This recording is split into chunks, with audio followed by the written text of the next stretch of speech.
Joseph Sabello, aka Andar, along with Al Maraldi and Bite King, received a warm welcome from the Cebuanos as special guests at the opening of the first Don Lemon by Don Macchiato's branch in Barangay Tisa, Cebu City. #Zooming Light. There you have it! Rich Isog! Please move backward. Bigyan po natin ng dito sa gitna to have a smooth flow of our program.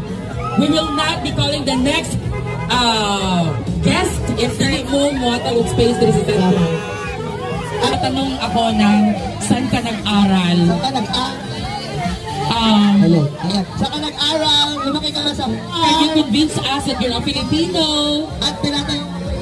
Yes, we are very safety for today's video. Because of our next guest. Tama, sir, ayan.